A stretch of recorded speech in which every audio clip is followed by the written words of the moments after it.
Well, it's fun, starting many of my webinars with the question, like, do you believe the customers have latent Yeah. needs? And then is there agreement on what a need is? Like we did this yesterday. And if 90% of your audience is saying, hey, we believe that there's latent needs and we don't agree on what a need is, they're admitting the root Oh, cause of yeah. the issue, right? I mean, there Yeah. it is right there. So now it's a matter of replacing it and saying, well, there is no such thing as latent. Here's why. And here's how you should think about needs.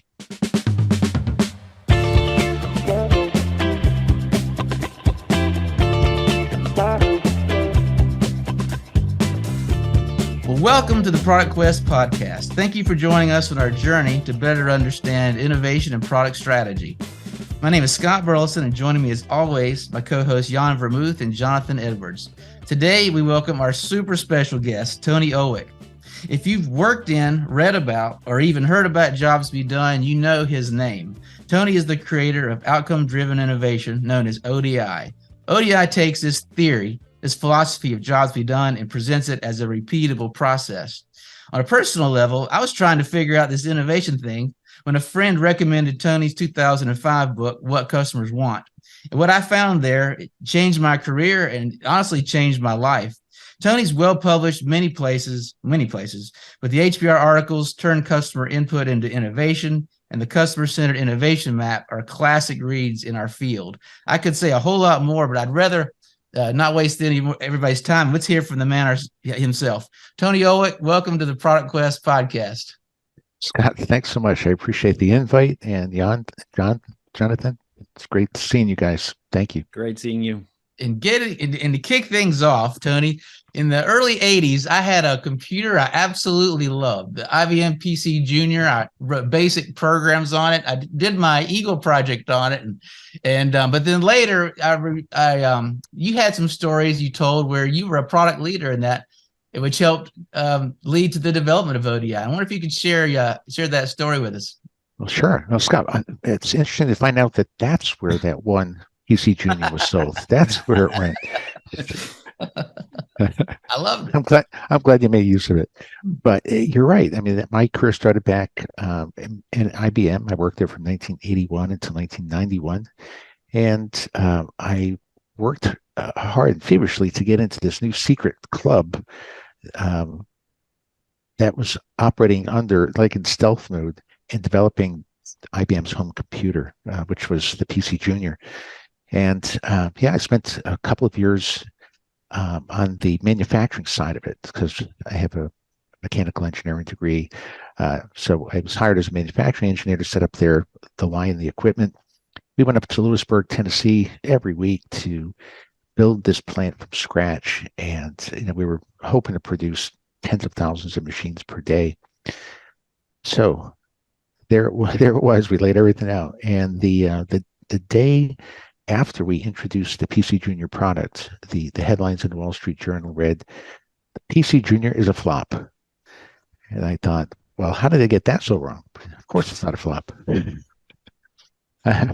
But it was actually the other way around. Shame on us. It was a flop, right? And it took us months to reconcile what had happened. And as an engineer, I thought, well, how can a company like IBM and all its vast resources have done something like this, made such a mistake? Well, as I looked around, of course, it's not just IBM that succumbs to problems like that. It's pretty much every company. I didn't know that at the time. That was my first at bat, really. And I started looking around IBM and their product planning group to see if I could work over there and come up with a better way to innovate. So after that failure in 1984, I started as a product planner and spent the rest of my career as a product planner at IBM. And my sole purpose was to figure out a better way to innovate. And at the time, and I think you lived through some of this too, Scott, were the introduction of voice of the customer and conjoint analysis and QFD, was some of the tools that we started with. But, I quickly realized that they're just, incompatible tools that aren't really getting the innovation job done, and that we had to think about it much differently. So that spurred me to at least recognize the problem, and from there on, try to search for the answer, right? And that's it was basically a 1989-ish, 1990 timeframe where it occurred to me that we have another path to take. And you've seen Theodore Levitt's quote, right? People don't want the quarter inch drill, they want the quarter inch hole. I had seen that. I think that came out in 62 in the HBR piece, right? So I had seen that for decades. And it finally occurred to me as a manufacturing engineer, I thought, you know what? We don't have to talk about products with customers. If they're trying to get something done, let's go study what they're trying to get done as a process, just like a manufacturing process, right? And being from manufacturing, I thought, hey, we could just plot out all the metrics people are trying to achieve, uh, trying to achieve as they go about and get the job done. And I didn't know if that would work, but it sounded good, right? Because I'll go back to the IBM story for a second. When I read that in the Wall Street Journal and realized they were right, then I started thinking, what metrics were the authors using to judge the PC Junior and its failure? And I thought, wow, if we'd only known what those metrics were going to be 2 years ago, we could have just designed the product around those metrics. And the PC Junior is the greatest thing since sliced bread would have been a much better headline. So I was trying to tie these issues together, right? So I knew that people were using metrics to judge value. I was trying to figure out what were those metrics, and then it kind of clicked. Like if we could just study the underlying process that people are executing, like creating the quarter inch hole, let's go study creating a quarter inch hole and what are all the metrics people use to measure success. And when that kicked in, I have to say, I was on assignment for IBM in Australia at the time. I was there for a month and a half assignment doing product plan and strategy work. And when that thought kicked in, I swear, I don't think I slept more than 2 hours a night for the next month because I was already working with a team at IBM to come up with a product strategy. So I immediately put it into action and started working through the details, and it worked beautifully. Right, I was trying to make the pieces come together. There were a lot of loose ends, of course, being the first time through, but I felt that the nuggets were there. Right, the basics were there to say there are metrics people use to measure value. They are knowable. We can get them way in advance of product launch and even product development, and we can design products around those metrics. Now, so that's the basis for success, right? Everything else that's happened since then, of course, is just lots of details to make it all come together. But conceptually, that was it in a nutshell. Can I maybe already jump in on the? I'm so maybe so I need probably Scott. You need to kind of tame me now, but I will have a tendency to jump in probably almost any time. But what I really love about the description of this story, and I would wonder if you could elaborate a bit more on this, is well, today it seems more and more accepted to say, well, innovation is just like you're describing the PC Junior story. It's just you throw something on the market and fail fast, and then that's what the innovation is about. So I would really like where did this come from? Your absolutely right conviction that there needs to be a better way. We need to improve that process of innovation Sure. itself. Well, sure. So, let's take the approach you're talking about because it's followed by a lot of people. It's a technology first approach. Even in the lean startup space, what they generally do is they hypothesize markets and products and customer needs all at once up front, and they go through this recursive, iterative process of pivoting and failing fast to try to find product market fit. Now, that is a really inefficient way of understanding customer needs, is the way I think about it, right? Because every time you go through an iteration, you're going back to customers and you're learning something.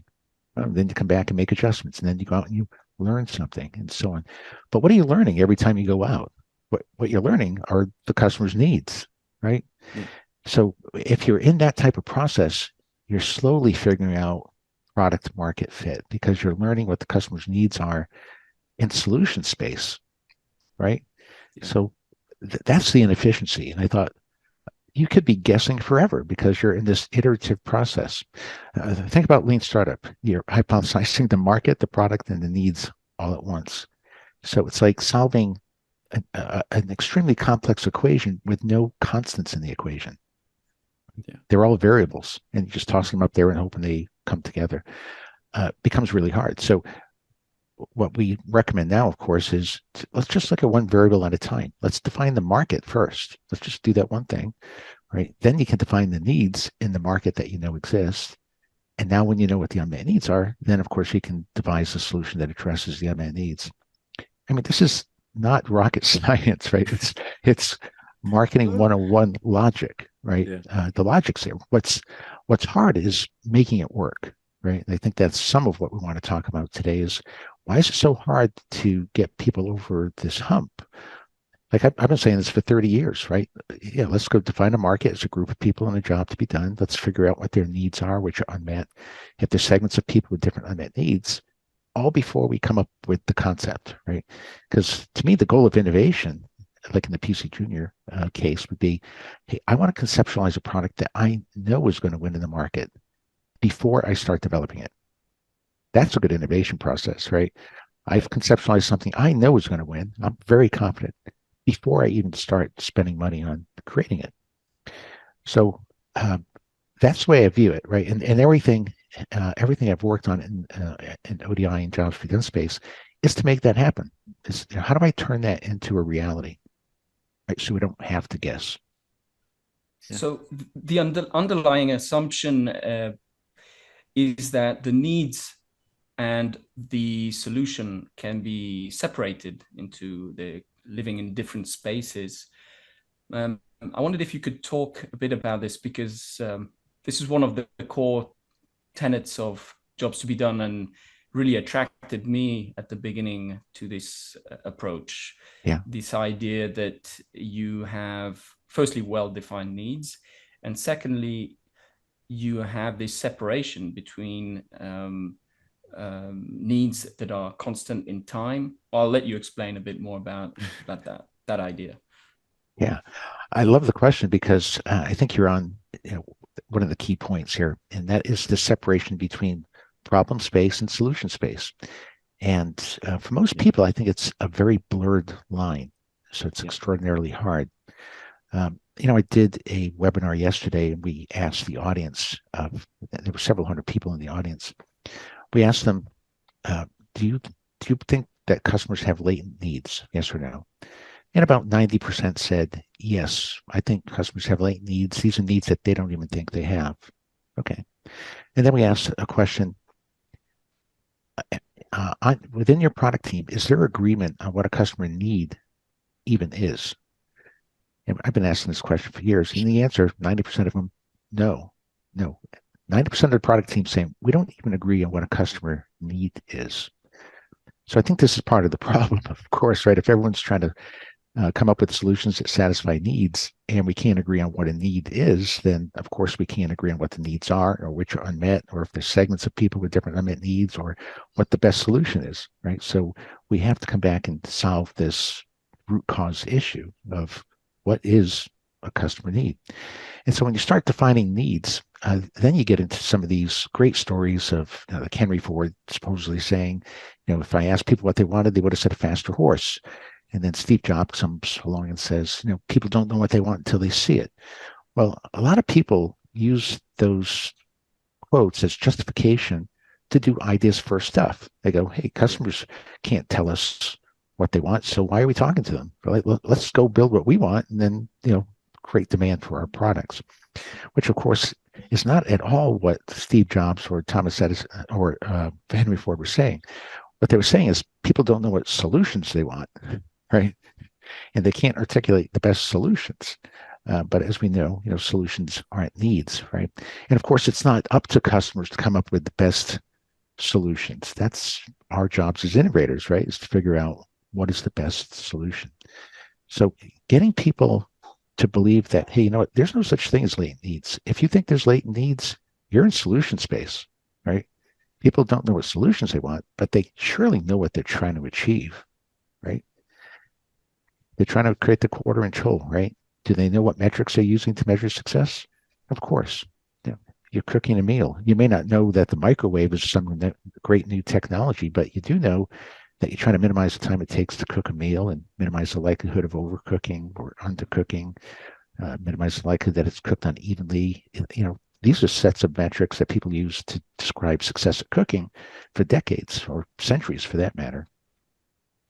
And the just to come back to the iterative approach, the lean startup, etc., those kinds of approaches, they were developed in reaction to what people generically call a waterfall approach, waterfall models. Can you tell us maybe the difference between, in your view, between a waterfall model and the problems that the iterative approaches were trying to solve in that respect, and jobs to be done, or ODI? Yeah, that's a great question. I think part of the problem is that let's start by defining the innovation process, right? And then you can see where some of the issues arise. So I think the innovation process is everything that happens before the development process, right? And the output of the innovation process, as I said, is a product with a high level of certainty is going to win in the market before you start developing it. So you're not iterating on the product in development, right? It's too late. If you're iterating in development, that means you didn't do a good job in the innovation process. Well, this gets all conflated and confused, right? Because people aren't putting products that they know will win into development, what happens in development is now what should have happened up in the innovation space. So now you have designers going through and trying to figure out what the customer's needs are. They're all trying to do all the product planning work that should have been done up front. And we're forcing designers, CX folks, and so on, to become product planners. I mean, this is all a huge mistake, right? We should keep all this separate. There should be a planning team up front that conceptualizes the winning product.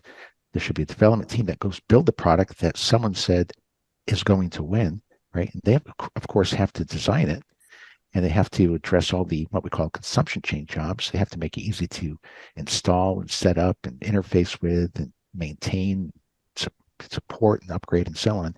So there's still a bunch of work that the designers have to do to make sure this product is going to work before it's launched, right? So I think that conflation is an issue. I also think that there's different customers that are in the ecosystem as well. You have the external customer who's using the product to get a job done, who we're studying so we can create the right product. Then you have, I call it the product lifecycle support team, all these people who have to support the product throughout its consumption, helping to install it or set it up and maintain it, upgrade it, dispose of it, and so on. And you have the buyer. And the buyer is not always the person using the product or a person supporting the product. That's often a different group of people, and their needs are different than the people who are using the product.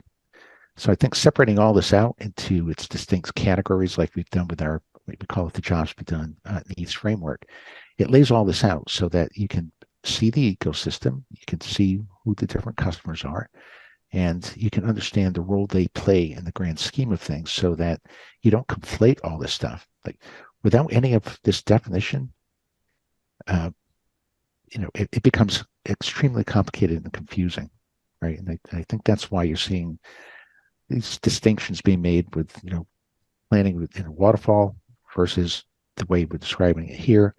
But I like just breaking it out into pieces, like who's responsible for what in terms of the grand schemes of things when getting the job done. Innovation team comes up with the product concept. Development team develops the concept so it's easily consumable. And then the launch team is aiming this, their value proposition, one at the buyer, one at the job executor, so that both parties know what they're going to get from the solution. I think this is one of the great innovations of ODI is this precision in language. What's the core job? Who's the job? A definition of a market that we can now have this conversation. When we see a market, we know what we're talking about. We're talking about the buyer, consumption jobs. That precision in language, I think, is a huge contribution to the innovation field. One thing I'm fascinated by, though, if we back up, I don't know, nearly 20 years, all the qualitative interviewers were all teaching about latent needs, unarticulated needs. That was part of their curriculum. And there was, at least as far as I could tell, my little corner of the world, there was one person saying there are no latent needs, there are no unarticulated needs, and it was you, and you were boldly saying it. What was how did you sort of, and it was one of those things, I remember attending your course, I still believed it, latent needs. And I have a hard time relating to a younger me with that idea in my head. But so my question for you is, what was that breakthrough for you, or was there something you read, or how did you make that breakthrough to see that this thing that was it was accepted as truth, that was actually not, there was a flaw in it? Well, I think it was my ability just to look at everything through this other lens. Like as soon as I said, hey, I'm not going to look at markets through the lens of the drill maker, I'm going to look at a market through the lens of the hole maker. Mm-hmm. And I just put myself in that position and said, so what did things look like from over here? And it was, wow, they look a lot different, right? I'm not in the drill market, right? I'm in the market of helping tradesmen create a 1/4 inch hole, right? Are my competing products all drills? No, they're anything that could create a 1/4 inch hole, right? How should I define needs? Should I define it on how to make a better drill? No, I should define it on how to create a better 1/4 inch hole, right?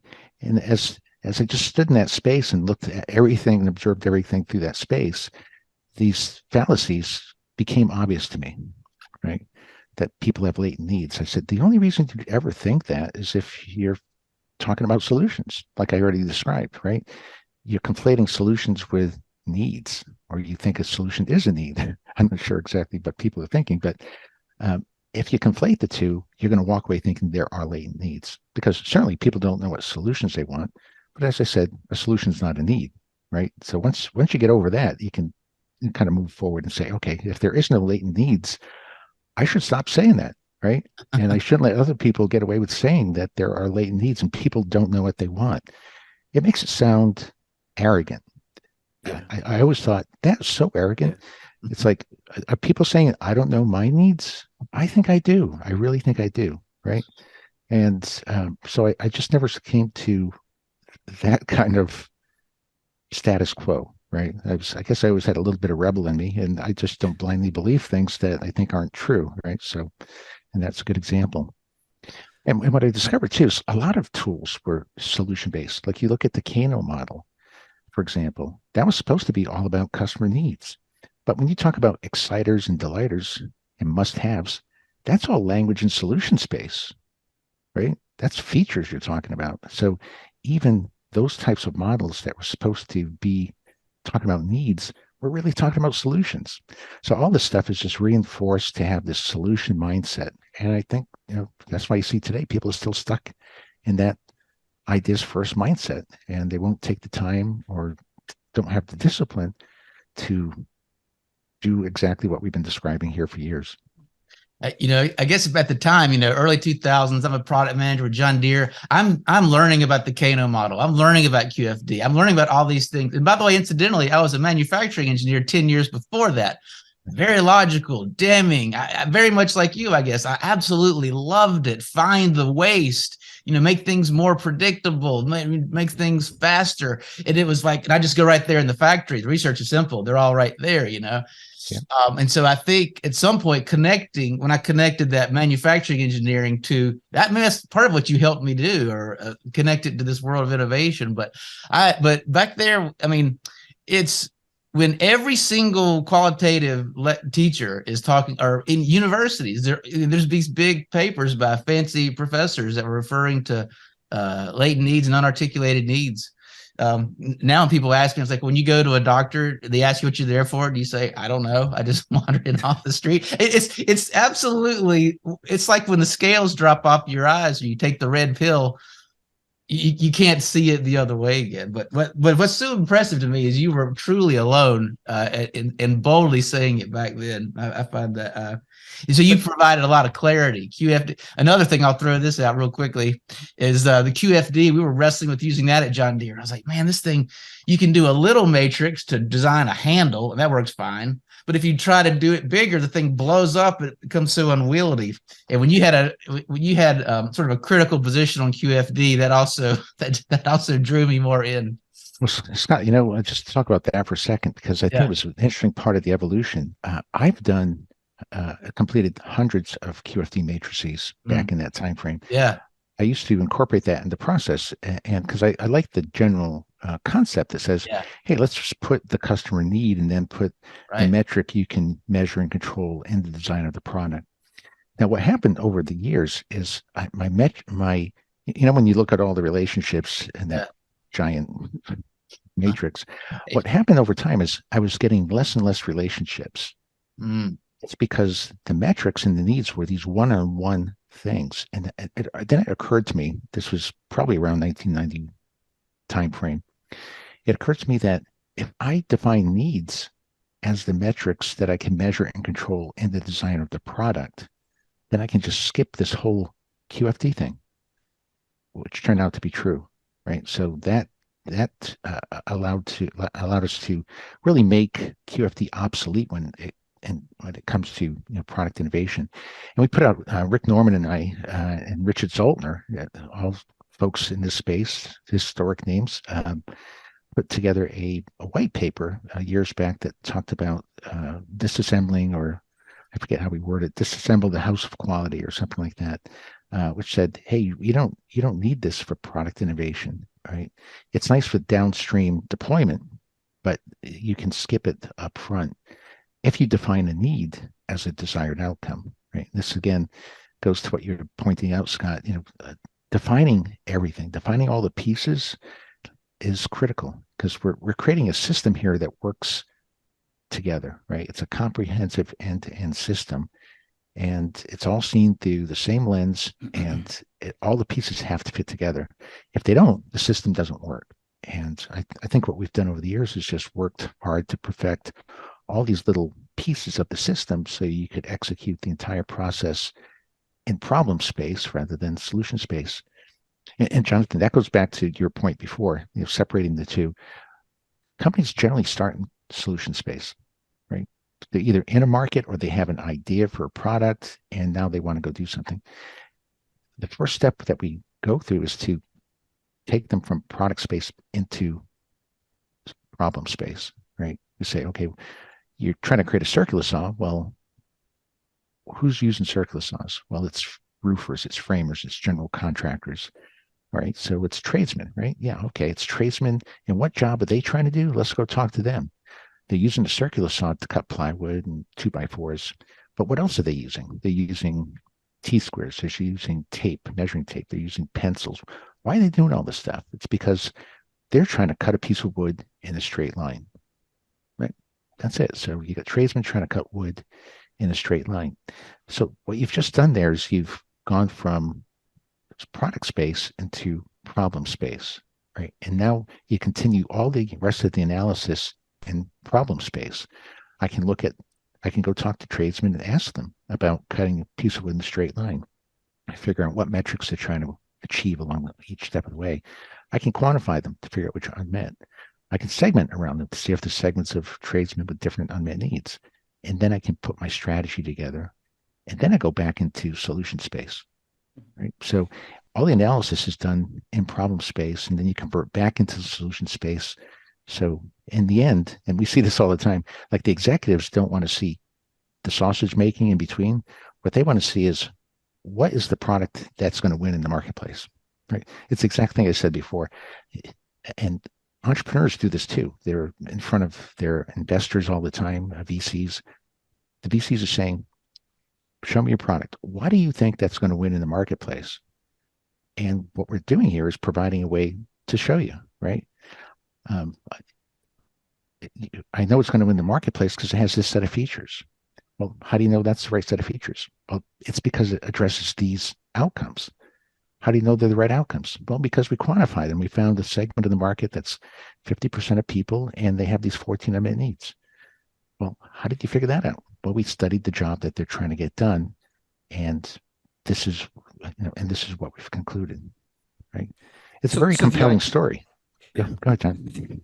The idea of having metrics to measure different kind of solution presupposes that these metrics will be the same across the solution space. we can use, if we want to, we can compare with the same metrics different kinds of solutions. And I've often heard from one of the first things people will say when they get into jobs to be done and start asking questions is, okay, but are the desired outcomes or the needs really solution independent, and can we really separate the problem space and the solution space? And I was wondering what you would say to people who ask this question.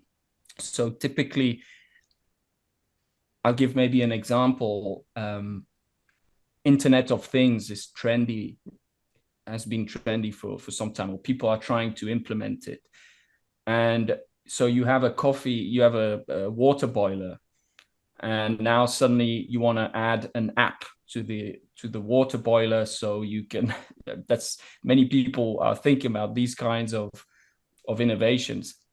But adding digital functionalities to a product, of course, will add their own outcomes or their own metrics. So when you change the product, some kind of metric will also appear or disappear. What do you say to that? How to which extent can we actually really separate the product problem and solutions? Yeah, that's a great question. And what you've done there is interesting, because what you did is you conflated innovation with product development. So let me explain. In the innovation space, you're trying to come up with a solution that addresses unmet needs, right? There is no solution, right? So you're not you're not constrained by any solution. You're not in solution space, right? So, and then we talked, once you have the solution, now you start developing the product. Now it's developers who are trying to make the product easy to install and set up and interface with and maintain and upgrade. They're assuming a product, right? They're assuming a product because the product was given to them by the innovation team. So at that point, they're assuming a product, right? But in the innovation space, they're not assuming a product because the product has not been conceptualized yet. So what that says to us is, in the innovation space, when you're focused on the job executor, you can conceptualize products based on metrics that are completely solution agnostic. As soon as you conceptualize the product, now everything's focused on designing that product. So now you do have a product in mind, and you could state outcomes that are product specific because you know what the product is, right? That's the difference, right? Is that helpful? So when I read what customers want, and there's this great example with the circular saw. Yeah. One of my first, so I was really into the book because it was like, yes. Everything I read, I was like, this is great. And then when I got to that example, I kind of was a bit taken aback by the fact that some of the needs were quite related to the product itself. So I don't remember now exactly what the needs were, but I kind of wondered, but this seems very related to this specific solution. And I think probably many people have, since then I've heard many people talk about this, and maybe you can say something. Yeah, absolutely. You've observed it exactly right. There were outcomes mixed in there that was solution oriented with outcomes that weren't solution oriented.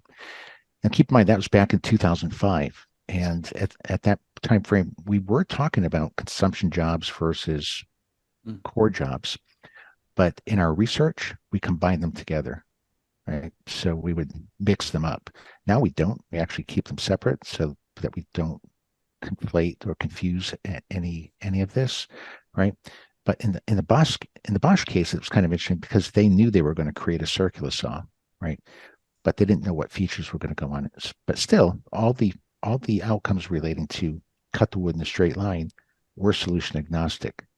But then you captured outcomes on interfacing with the saw, storing it, transporting it, maintaining it. So you saw outcomes related to the consumption in there as well, right? And so if you look at them all together, you go, wow, I'd walk away with the same conclusion, right? You say there's inconsistency here, but if you work to separate them out like we do now, like in the needs framework, then they're separate, right? And we work to do that. Now it's a bit more disciplined. 2005, what was that? We got 17 years Some ago. time ago. So we've learned a little bit since then, and we try to make it a bit more precise. But it's a great question, because if that's adding confusion to understanding the approach, then try to resolve that is really important. So I appreciate you bringing that up. Can I just maybe it's just for my clarification or my understanding? So is it that you now would say, well, there are no consumption related outcomes, or you have to separate those very, very strictly? Okay, yes, you can kind of define. I mean, you can define your job around a solution. I mean, it's not. Maybe you shouldn't do this, but or would you say there are no consumption chain jobs or consumption chain outcomes? Sorry, at all. No, there are, right. I just separate them. Okay. Now, in this webinar here, can I bring up a slide and show something? Absolutely. Yes. Sure. Okay. Well, let me do that, because I think that would help to explain what I'm talking about. That's always a good moment where we can also say that all of our podcasts are on the YouTube channel. So that's a good. Okay. So here's my needs framework. So I use this in a lot of conversations with clients as they're trying to figure out, like, well, what the heck's going on here? So what we have is we have the job executor, right? So the job executor is trying to get the core job done, right? And that core job done consists of many job steps. This is what we describe in the Universal Job Map article in HBR. And then beyond that, each of these has a set of outcomes, right? Yeah. So if you're trying to create a better product, if you're trying to conceptualize a product that you know is going to win in the market before the development begins, this is what you'd study, right? You may also study related jobs, and you may also study emotional jobs too. So generally speaking, if we're going to focus on the job executor, we'll get all these inputs, put them in a survey, figure out where the unmet needs are, figure out where the related jobs are, what the emotional jobs are. Okay. Now, let's move on to that for a second. Now, you also have the product lifecycle support team, right? So these are the consumption chain jobs. You have to install the product. You have to set it up, learn how to use it, interface with it, transport it, store it, maintain it. You get the general idea, right? Yeah. Dispose of it. And you can pick and choose which of these consumption jobs you want to go study, right? These are in solution space, right? You're only going to do this assuming some solution. You can't do this if there's no solution, because you can't rate. There's nothing to store. There's just you haven't, you don't even know if there's storage yet, right? Or a storage need. But there are consumption chain jobs, and there's these needs, right? And then, of course, you have the last piece, which is purchase decision maker, right? And they have financial jobs and financial outcomes that they're trying to achieve. And now the interesting thing is in B2B, all these people are different. Like the job executor is different than, and you could have one person installing the product, someone else cleaning it, someone else repairing it, right? Someone else buying it.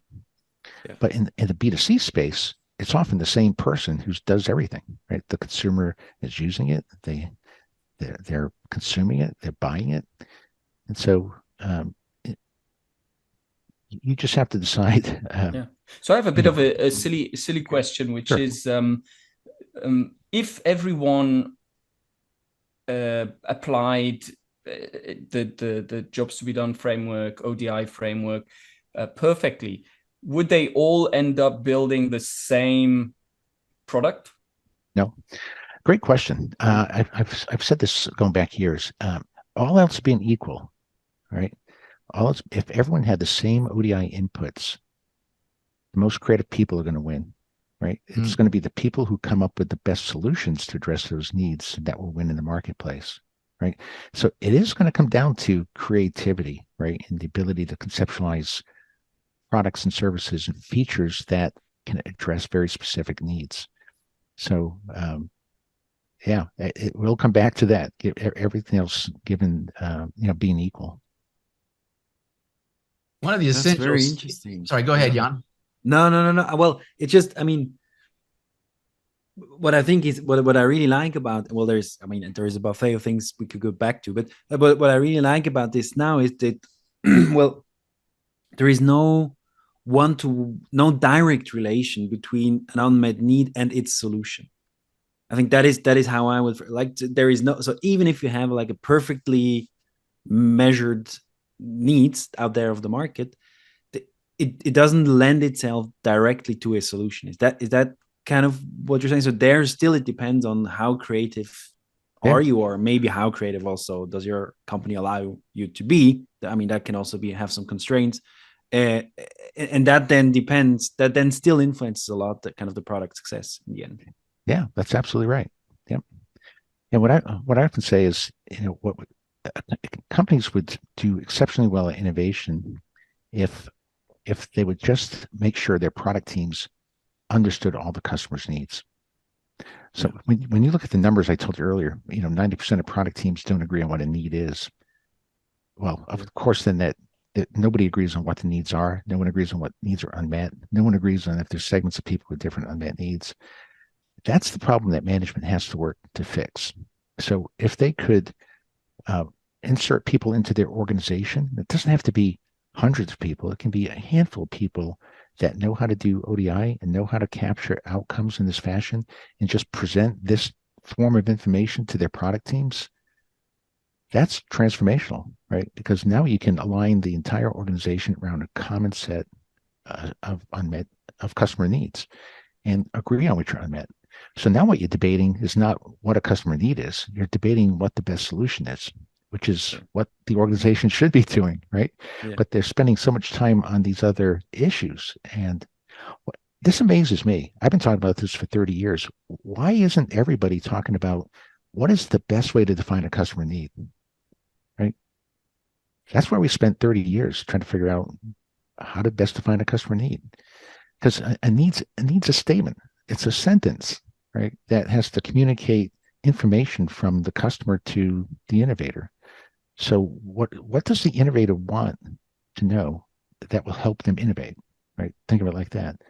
Well, we laid out the criteria, right? Well, first off, we need one set of needs. We don't want a set of needs for sales and one for marketing, one for development, aren't they? So it has to span all disciplines. They have to be stable over time, as we talked about. They have to be solution agnostic. They have to be measurable and controllable. They have to be valid across multiple geographies. They have to communicate how to help get a job done better. They got to be tied to the customer's job to be done. So when you lay out all the criteria for perfect need statement, then you can go create the need statements and try different statements. And Scott, you remember this? I know we worked with Microsoft back in the early 2000s on over 40 different projects. And we would test them. We'd run different surveys with different variations of statements to see which ones gave us the best discrimination. And this is why we ended up where we are today, right? Because we know that being very precise and putting these statements together and using the language we propose is really important. And if you start fiddling around with it, like I see a lot of people doing, they say, well, you have minimize as the way you introduce your statements, but we'll just use reduce or increase or maximize, or well, it's just, what difference does one word make? Well, what we learned is it makes a hell of a lot of difference. When you go to prioritize these needs and you ask people to tell you, well, how important is it that you eliminate the time it takes to do something? Well, that's not as important in many cases as just minimizing the time it takes to do something. You start getting yourself into these jams that are unnecessary, right? Just like any other process, outcome statements have to be a consistent, predictable input into the process. Otherwise, you're inserting variation into the process. I know we get criticized for the way we put our statements. A lot of people say, the customers wouldn't say that. Why don't we just use the actual voice of the customer? Well, here's why. Because the voice of the customer will not yield the perfect input into innovation. They're not trying to hand you a tidbit of information that's going to make you a great innovator. They're just talking about whatever they want to talk about, right? And in customer interviews, this always amazes me too. In most customer interviews, the interviewer and the interviewee don't know what input you're looking for. Yeah. So how do you know when you come up with the right input? So I believe that both the interviewer and the interviewee should know what you're looking for. And this is why when we do our interviews, we're typing stuff in, we're showing the person what we're typing in. So they know what we're looking for. They know the format we're trying to capture it in. We'll even explain it to them. So 10, 15 minutes into a conversation, they're talking about their needs in our language, which is exactly what we want, right? And of course, that can never happen if neither party knows what a need is. So like I said, I've been preaching stuff for 30 years. This is such common sense. And the fact that we're still debating this stuff and people don't do this is just mind-numbing. Certainly those of us that have been reading your materials for a long time, one of the big things you'd notice is 15 years ago, it was increase or minimize. And now I believe it's more minimized. Could you tell us more about that evolution in your thinking? Yeah. I love that question, Scott, because you had influence in that as well. In your book, you talked about perfection being the removal of all imperfections. I agree with that, and I got that from you. Yeah. I had someone explain that to me. That they said, so what you're saying is satisfaction comes from the result of eliminating all dissatisfaction. And I thought, yeah, that's pretty much it. So let's step it back a bit and say, okay, if I'm trying to get a job done perfectly, what does that mean? Well, as an engineer, you know this, right? There's 3 ways to execute a process better. One is faster. That's why we automate. A second is with no variation. That's why we do statistical process control. And the other is to get the perfect result, which is why we have Six Sigma, right? So these are sciences for all these 3 ways to get a job done better, right? So what that means is we're trying to eliminate things that take time. We're trying to eliminate things that cause variability. We're trying to eliminate things that cause a bad result. We're trying to remove the imperfections, right? So the best way to do that is to lay out these statements with the word minimize, right? Let's minimize the time it takes to do X. That will remove the imperfection. Let's minimize the likelihood that this bad thing happens. That will minimize the likelihood of the imperfection, right? Let's minimize the likelihood that the thing that causes a bad result is eliminated, right? So we're trying to remove all these imperfections from the process, and the language works perfectly. And I like it for 2 reasons. One is it makes it a lot easier to teach people how to capture outcomes because we're not debating what the first word is, right? Or the metric. It's always minimize the time it takes to do something or minimize the likelihood that some bad thing is happening. So we've narrowed it down to that. So now it's easier to understand and it's easier to execute. So now as an interviewer, all you're listening for is what we call the object of control. What are they trying to minimize the time of, right?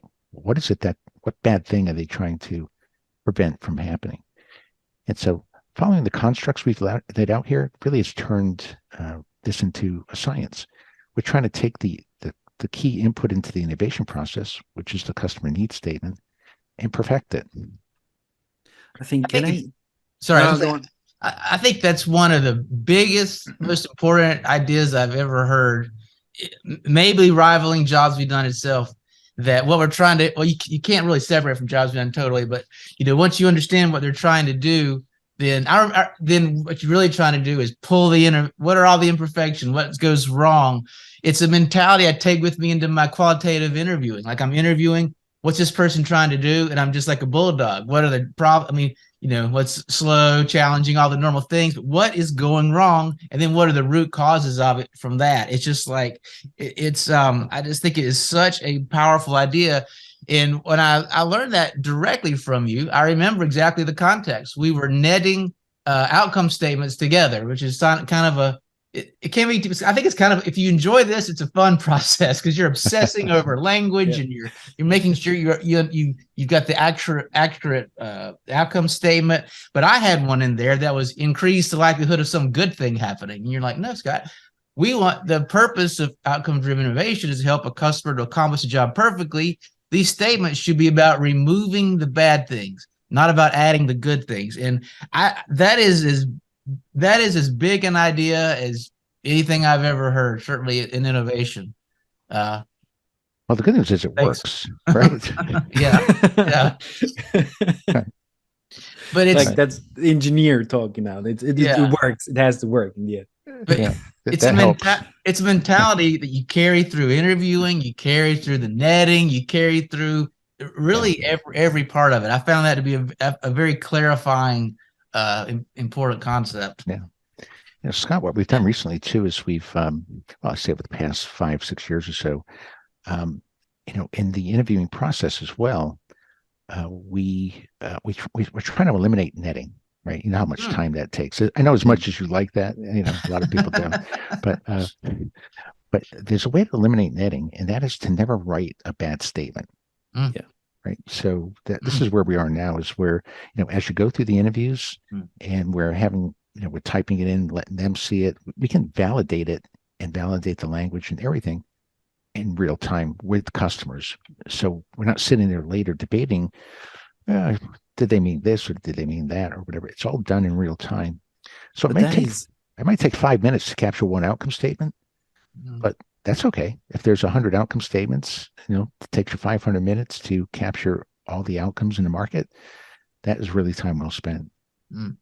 I feel, this is how I really learn, because I think it's a learning process as well. You really have to learn to think in these terms, and I sat down, and then you have to listen to the interview and write those sentences. But I feel like there is, so okay, let me maybe rephrase the question. I feel like the true power then in the end, ODI or then jobs to be done is really, it lies in these outcome statements.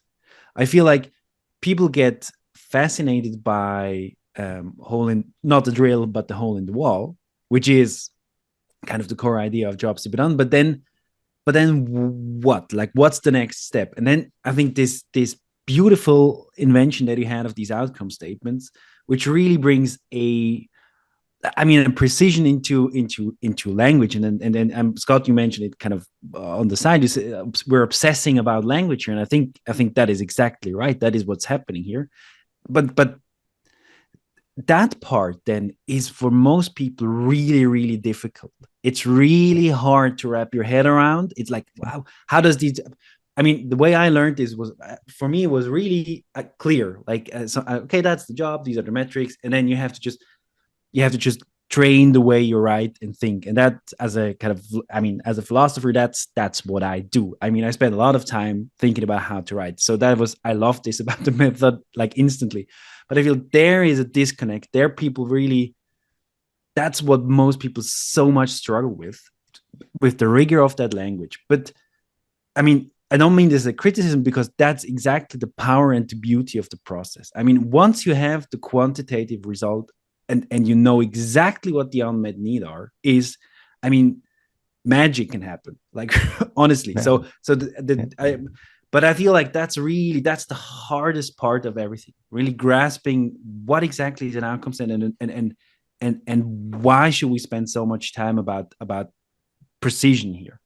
Yeah, you're exactly right. That's the key point, right? How granular do these statements have to be in order to be useful, right? I'll just use this diagram here. What we often see is when people do jobs to be done, they might get the first step, and then that's sort of it, right? I've seen this a lot. It's like, what job a customer's trying to get done? Okay, and they'll go out and do 60 interviews and come back and debate what job the customer's trying to get done. To me, that's the starting point, right? We're just getting going here, right? What they need to do is then break down the steps, like we talk about in the HBR article from 2008, and then we got to capture all the outcomes. And when I show these charts, so here's an example. So just for the listeners, we're showing the steps of the what's called the job map, right? Just so people can visualize. That's exactly right. Yep. And what we're showing is the steps associated with the job of a surgeon who's trying to remove an anatomical structure, right? And as you look through here, you can see the job steps, like establish initial access, gain visual access to the structure, define the pathway to the structure, navigate the barriers to the structure, terminate the blood supply, so on. You can see that none of these talk about solutions, right? They're all showing what is the surgeon trying to do, right? Yep. And then as you get into these outcome statements, like number 25, minimize the time it takes to locate the vessels that are feeding the target structure. A very specific instruction, right? The surgeon saying, hey, what I'm trying to do, I'm trying to locate the vessels that are feeding the structure. And that's time consuming, right? So if you can help me minimize the time it takes to locate those vessels, I could get the job done better, right? So that's one example of 150 outcomes associated with getting this job done, right? And that's the level of granularity that we're looking for. So this actually brings me to a topic that I am that I was quite excited to touch upon, Sure. which is the topic of selecting. You call it market selection. So how do we actually choose the job? Because, for instance, if I look at locate the vessels that are feeding the target structure, this could potentially, it seems to me, be a job in itself. So why? How do we choose the job? What are the approaches that we can use for that? So you're only choosing a job up at this step here, where you're defining the job, right?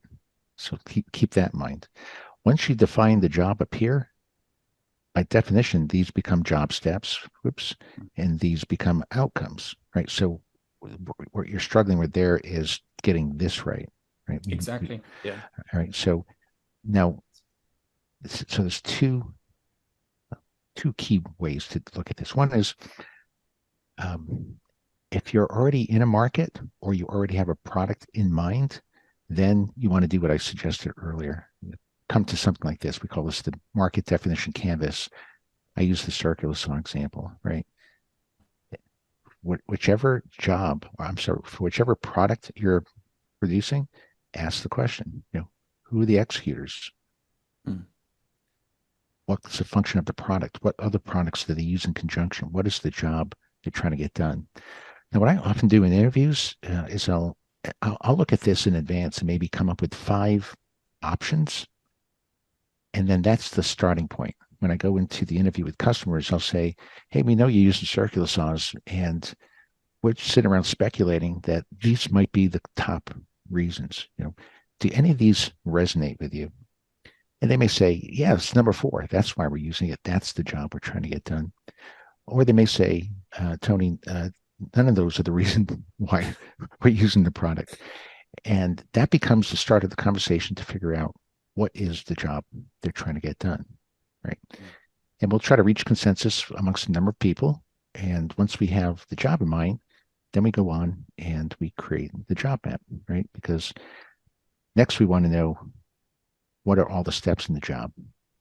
Now, as we're creating that job map, generally we're doing it with the same people who told us what the job is, that we may end up second guessing what the job is. Right? How often, I mean, this may be okay, but how often are you wrong? In us coming up with the job statement? Yeah. Oh, most of the time. Okay. Yeah. I don't get me wrong. We've been doing this for years, but there's no replacing the customer's view, right?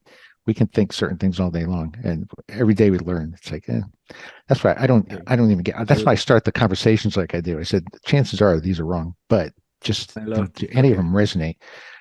But see what it does when I show them 5 variations. All these statements are all stated in the same way. As a verb, object of the verb, contextual clarifier. So I show them 5 options of statements, all stated the same way. So they're learning that I'm trying to capture a job statement in this format, right? Yeah. So even though none of those might be right, they have a sense of what I'm looking for. And then so that guides the conversation.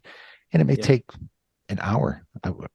I've done, Scott, you've seen this too. It may take 2 days to figure out what is the job they're trying to get done.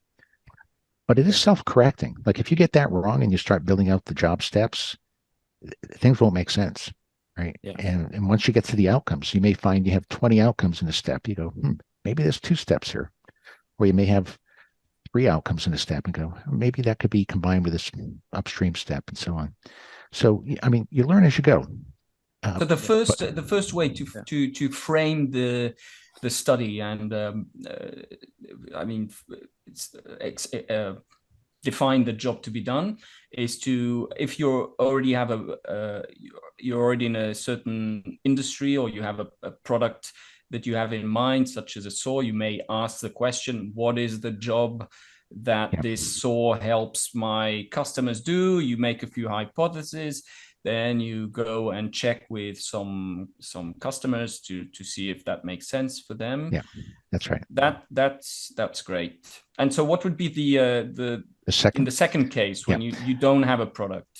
Okay, in the second case, if you don't have a product or a technology or anything, let's say you're trying to pick a market.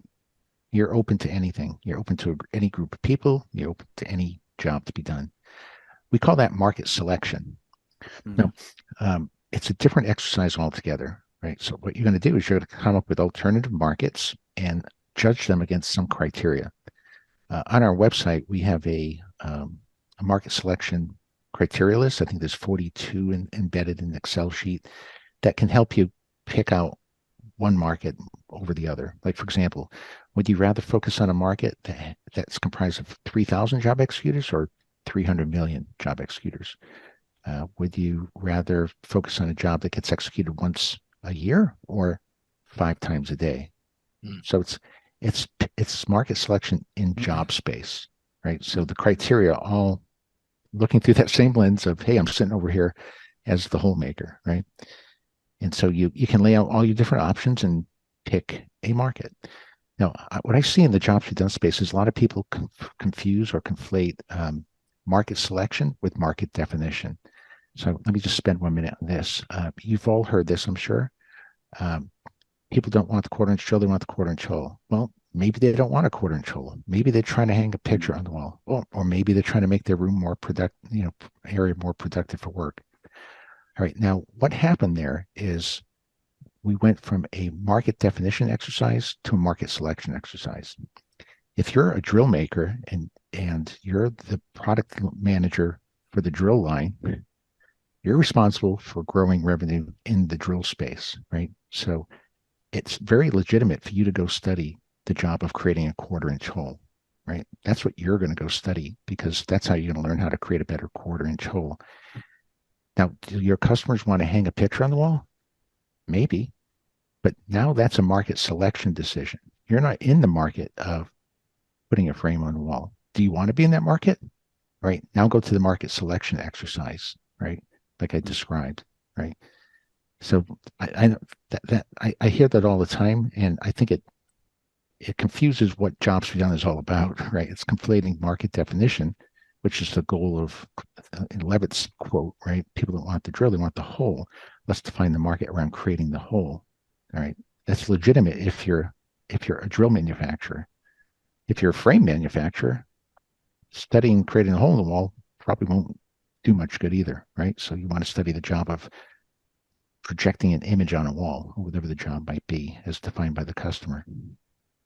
Yeah, this is I feel like, and I've always wanted to ask you this question, but this is, you use this metaphor of jobs to be done as being a lens or a perspective. I mean, that's a metaphor to describe jobs to be done. And I felt, I don't know when I read this for the first time, but I felt like that was so on point. Like that, I don't know how. So I would really be interested in like how much like thinking went into using that metaphor, because I really think it's. So why do I think it's so great? Because it is exactly this you're describing. You're making a choice of where do I want to look from at what. And that's exactly what it is to have a perspective. You take it, you change the perspective. You can change perspectives, right? Yes. I can move from here to there and look at the same thing from a different perspective. And all that kind of, so the metaphor of it's a lens to look at, but I love that you choose that. So I would be really interested how, like, was that by chance, or is it just, did it lend itself to that? Because I think it's exactly right.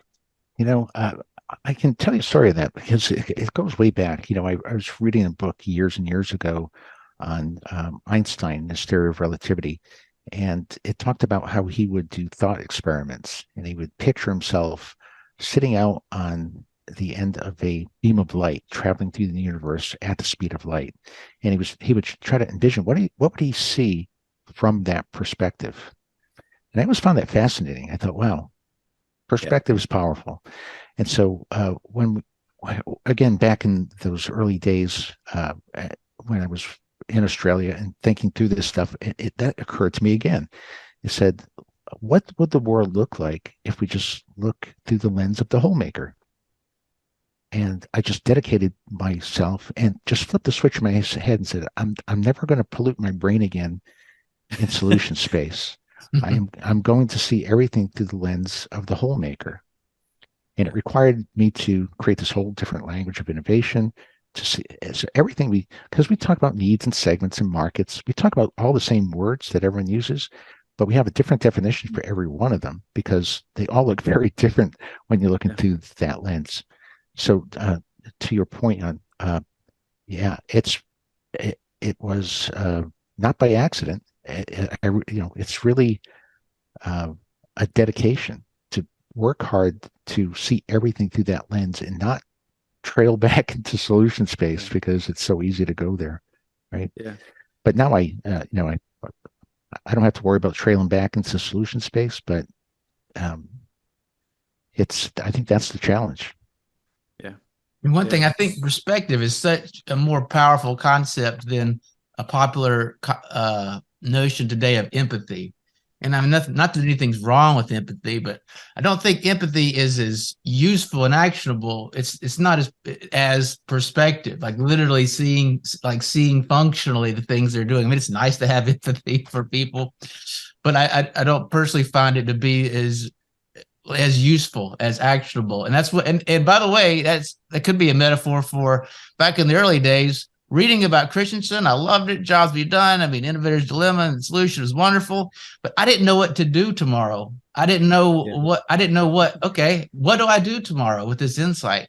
And that was what ODI did for me. I know what to do tomorrow. I have, here's a process to work through. And it makes me think of one more thing. We're getting toward the end of our time here.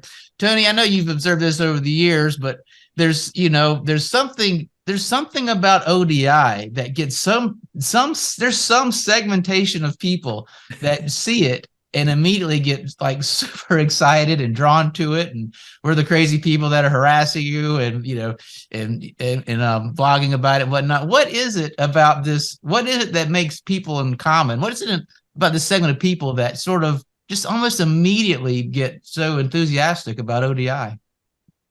That's a great question. I think they share the concept that Jan brought up of perspective. It's like once you get yourself, because I've had people explain this to me, they said, I had to read what you were saying 2 or 3 times, but once I could put myself in that perspective and see everything through that lens, the switch flipped. And when the switch flips, it's like you can't go back, right? You can't see it the other way again because you've seen it through this new lens and everything looked really different and powerful, right? Because you can get a very different understanding of what a market is and what needs are, and what segments are, and how to come up with the right solutions and all that. It's just like a very different way to think. Now, to your point, Scott, I think it's a small segment because it is a very different way to think, and it's anti ideas first, right? Yeah. And I have to say, ideas first is really fun. There's nothing better than just brainstorming ideas at nobody's expense, right? And there's no bad ideas. But the problem is, of course, there's thousands of bad ideas. And innovation should be the output of innovation should be a process, should be produce something that always wins in the market instead of fails 9 out of 10 times, right? So clearly, there's bad ideas, and we're trying to avoid them. But I think it's another way to say this, guy, is I think it's a mindset.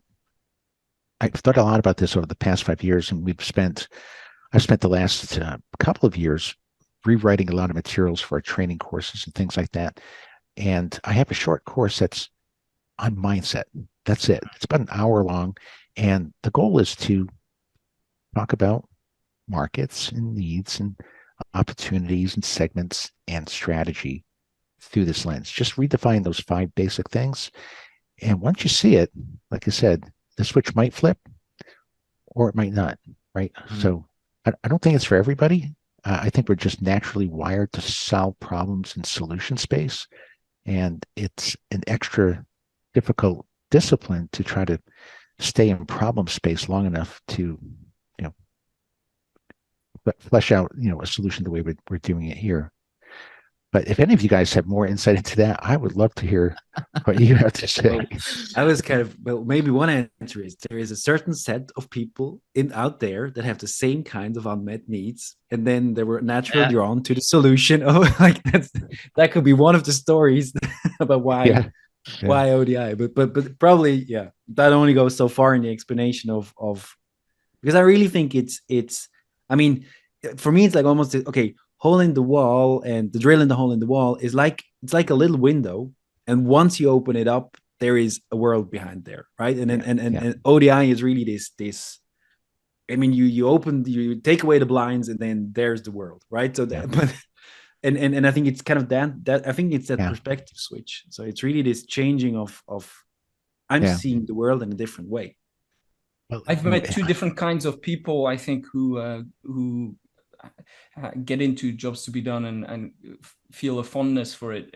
I think the first are people who have tried mirroring your experience, Tony, who have tried building a business or who've tried putting a product out and it failed. And I think quite a few people come to it from there. And I think people who are more on the marketing side of things also are drawn to jobs to be done, because they have this thinking in terms of they're already trying to think about, okay, what is the problem people are trying to solve, and this high level kind of goal thinking and the needs and all this. I think so. From my experience, there's been a lot of people. The people who push back against it a lot, in my experience, are designers. Which have a lot of pushback against jobs to be done. And actually, I was wondering, I mean, what you are constantly evolving the approach. You've been changing bits here and there and constantly making it better. What are you? What are the things that are in your mind right now regarding ODI and the direction it should go in? What are the things you're thinking about? What do you want to improve in your process at the moment? Sure. So the process itself, the key components like defining a market, defining needs, prioritizing, segmenting, and applying it are in pretty good shape. They're in steady state mode. What we're spending more time on is applying it across the ecosystem and talking about the ecosystem. And so we can define the ecosystem. I call it the market ecosystem, and then the broader ecosystem. But it goes back to what we were looking at earlier, and if I could bring that back up, the different types of customers in the market, right? You've got the job executor, you've got the purchase decision maker, you've got the product lifecycle support team. And what we spend more time on is working with clients doing things in a certain order. So for example, we generally start with a project with the job executor, so we can come up with the right product concept. Once we know what the product is, then we can go do some research for the developers on the consumption chain jobs, right? Once we've designed the product correctly, now we can go to the purchase decision maker, understand their financial outcomes, and put the product launch plan together, right? So we're kind of layering out so that you don't have to do everything at once. We're trying to make it as simple to apply and adopt as possible. And I'd say that's, at a high level, that's where we're at today. The process is great. ODI, I'd say what we're working on now is how do we get it installed? Like if we put ourselves on this map here, we're looking at this installation process. How do we install ODI inside an organization? And to that end, what we did a couple of years ago was we did a ODI study on companies, innovation managers who are trying to build an internal innovation capability. And so we know what the job looks like, where people are underserved and all that. And our innovation capability building program is designed to address those unmet needs, right? So we have the process. The process has been vetted for 30 years. It's in great shape. Now we're focused on the installation of the process, and so that we can, push adoption. Our goal is still to change the way the world innovates. Scott, we've been saying that all these years, right? That hasn't changed, and I think we made some pretty good progress, but there's still more work to go. And understanding the installation issues has been really eye-opening. Because, like you said, it's a perspective. We're trying to change the way the organization thinks.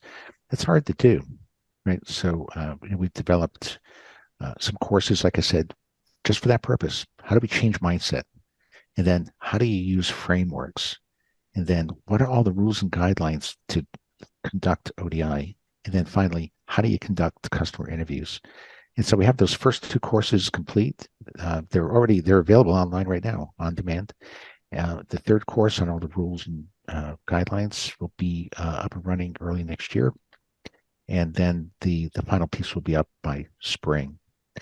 And so what we're trying to do is to make it possible for organizations to change the way their organization innovates. And here's one interesting piece of insight. While most people have to have a mindset shift, only a handful of people have to know how to go conduct customer interviews and capture need statements and do ODI.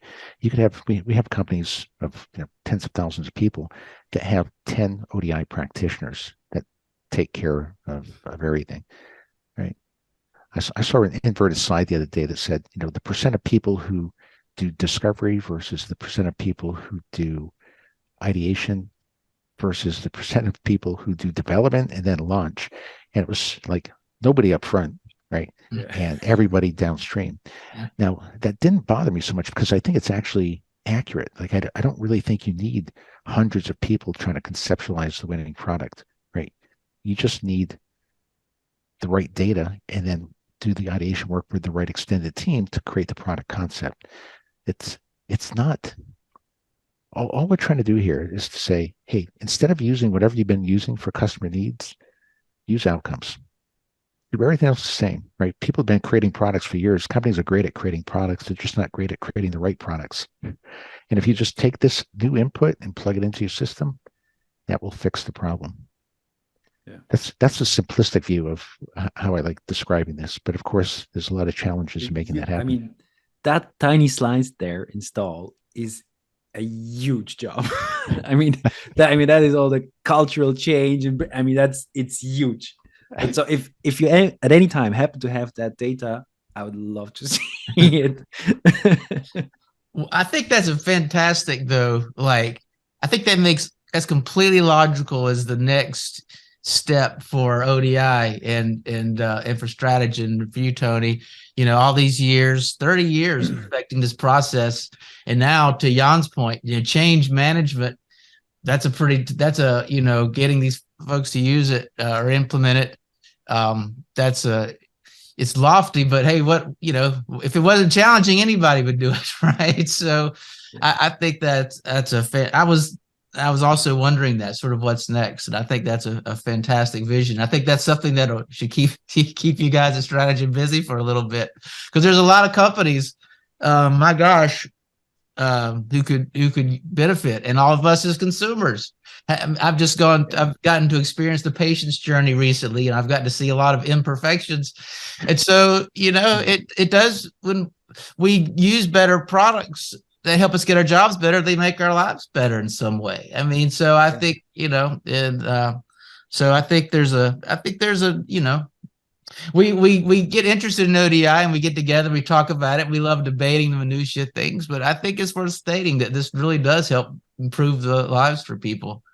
So I think it's also a lot of fun. Yeah. I agree with that. I think those are two key things. They've kept me very motivated over the years, is to see new products come out that help people live better lives. What better way to contribute? So I think that's excellent. And just the mental challenge, trying to think through, making the language work, making the process work, has been super fun and motivating. Yeah.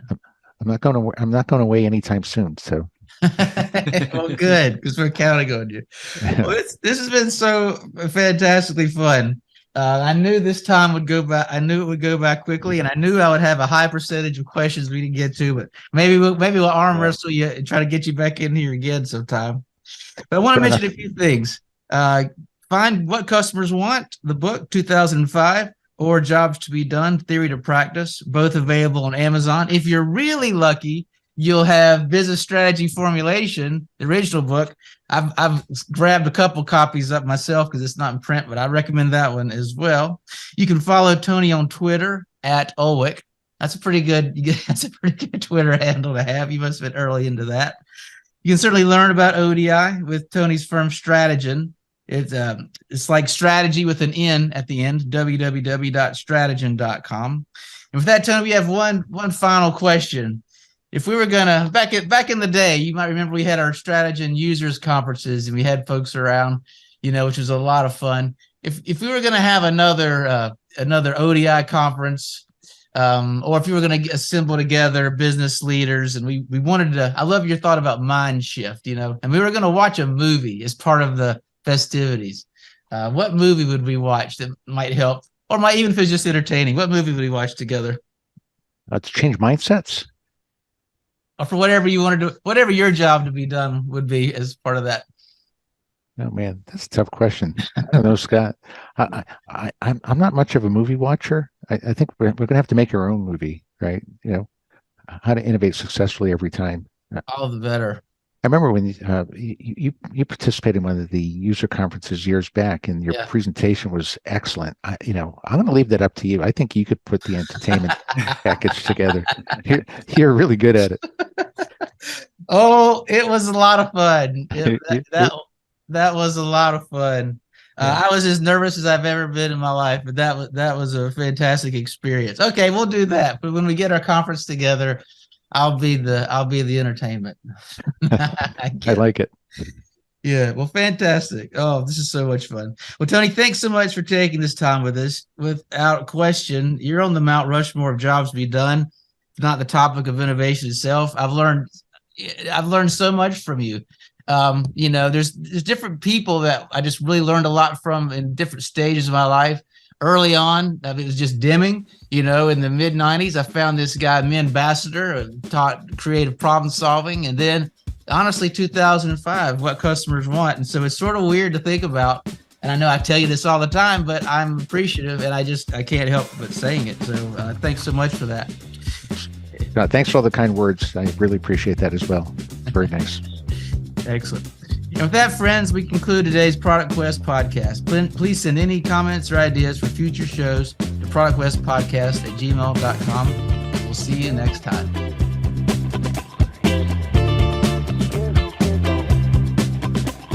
And I can only say what Scott said. I think if you hadn't done the work you've done, my life would have been completely different.